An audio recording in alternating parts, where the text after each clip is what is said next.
Hello, Scorpio, Sun, Moon, Rising, and Venus signs. Kamusta kayo? Sana ba'y nasa mabuti kayong kalagayan? Welcome back po sa Star Tarot. Kung bago kayo rito, welcome din kayo. Thank you for your support. I truly appreciate it. God bless you all po. Unang mensahe po ninyo for today, 9 of Wands. Ayan. So, parang nasa defensive energy kayo sa ngayon, Scorpio. Maybe, parang may threat, no? Sa paligid ninyo. So, this entails protection, no? Parang ganon. Pwedeng siguro ang pinoprotektahan ninyo dito, pwedeng yung pinagtrabahuan ninyo, or baka pinoprotektahan ninyo dito material na bagay, or pinoprotektahan ninyo dito yung sarili ninyo, 'di ba? Pwedeng meron ditong mga siguro nagtatry na i-intimidate kayo. Some people siguro are trying to take you down sa posisyon ninyo, something like that. But there is a need for you to protect something or protect yourself, no? So, kung kailangan din ninyo ng tulong, no, don't hesitate to ask for help. Okay? Call for help. Scorpio, huwag kayong magdalawang isip kasi always remember na we are all entitled for help. Kaya kung kailangan ninyo ng tulong ng kung sino man, go for it. Okay? Huwag kayong magpatumpik-tumpik pa. We have justice. Ayan. Justice will be served. Okay? Justice will be served.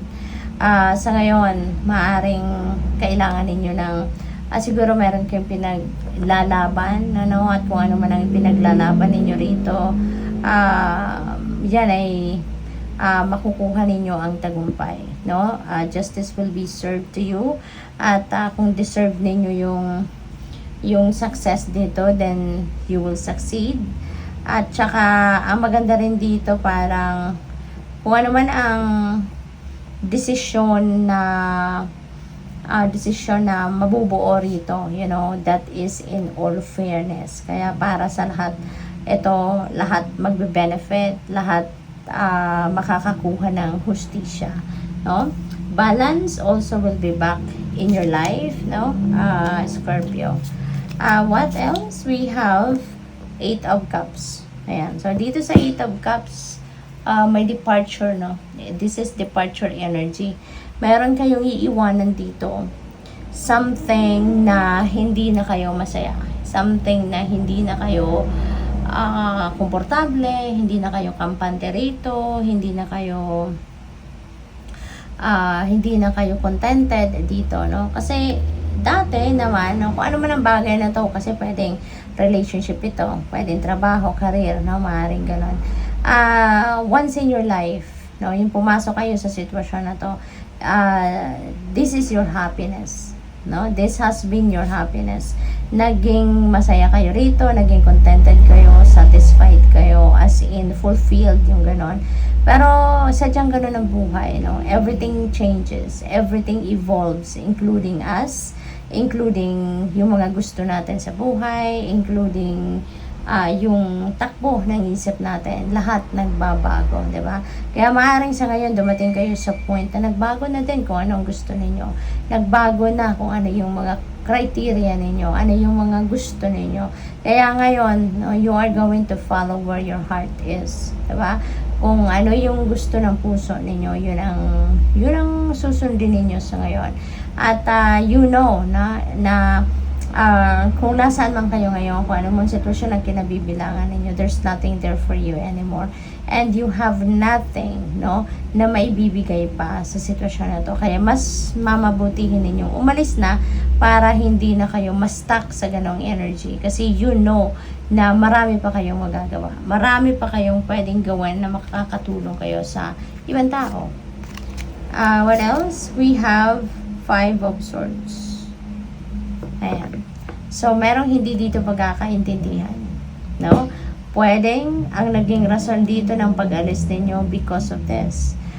Maybe itong magiging desisyon ninyo na iiwanan ninyo ang inyong sitwasyon sa ngayon because dahil hindi na kayo nagkakaintindihan, no? Wala nang harmonious relationship na dati meron, pero maaari ngayon wala na, nasira na. So, pwedeng ganun ang ganap dito. Kasi ano ito conflict, no? May conflict kayo with someone or may conflict kayo with a group of people. Kaya maaaring yan ang dahilan din ng pag-alis ninyo, di ba? What else? Tingnan natin kung ano pa ang mga mensahe para sa'yo.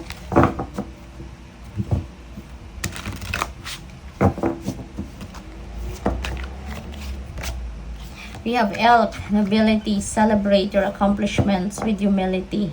You are crowned with success, powerful forces guide you, your ability to conquer challenges is limitless. Napakaganda. Kasi merong mga accomplishments kayo dito na makakamit, no? Magtatagumpay kayo sa mga bagay-bagay, magtatagumpay kayo sa mga pinagkakaabalahan ninyo, maaaring sa related yan sa inyong trabaho, karera, negosyo, yung mga ganon. And ano kayo ngayon, ano? Hindi kayo yung nagyayabang, hindi kayo yung nagbubuhat ng sarili ninyong bangko. You're very humble, no?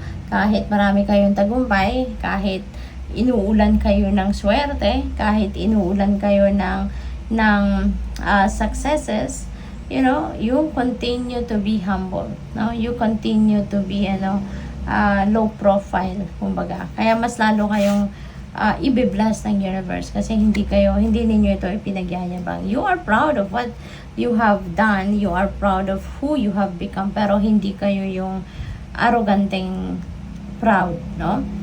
We have Tiger. I choose to be unstoppable. My passion is my power. I am bold, I am brave. Mighty forces come to my aid. That's true. Diba? Kasi kapag tayo ay nagsisikap, no? Kapag tayo ay nagtitake action towards doon sa mga goals natin, towards sa mga pangarap natin, you know, the universe will be there to help you, no? The universe will be there to support you kung ano ang inyong kailangan. Kaya iba yung desire ninyo, no? Iba yung desire sa puso ninyo na kung ano yung mga gusto ninyong mangyari sa buhay ninyo. Hindi kayo naghihintay na dumating na lang sa buhay ninyo yung swerte, kundi kayo na ang gumagawa ng swerte or oportunidad para sa sarili ninyo. Kaya kayo tinutulungan ng Divine Universe kasi nagpupursigi kayo, no? Nag-e-effort kayo, dumidiskarte kayo, no? Habang kayo ay naghihintay din ng tulong ng universe sa'yo, nagagawa din kayo ng sarili ninyong effort, no? Kaya kayo binibiyayaan, kaya kayo pinapadalhan ng tulong ng universe kasi nakikita din yung effort ninyo. We have our magic, choose to know the truth because you can. Open your inner vision. You can see through deception. Let the past go and make room for a better life. Rise up. Magic and wisdom are your birthright. Ayan. So, napakaganda, no? Pinapakita lang dito kung gaano kayo makapangyarihan. Your psychic abilities, your intuitive abilities are always on point. Laging matalas ang inyong radar. Laging malakas ang antena ninyo, Scorpio. At malakas ang inyong pakiramdam, diba? And you are using that to your advantage. You are really going to always listen to your intuition. Kaya alam ninyo kung saan kayo patungo, alam ninyo kung ano ang dapat ninyong gawin because ina-apply ninyo talaga sa buhay ninyo kung ano yung mga gabay, no, ng Divine Universe na napipick up ninyo. So, good luck. Thank you for watching. Love and light. Namaste.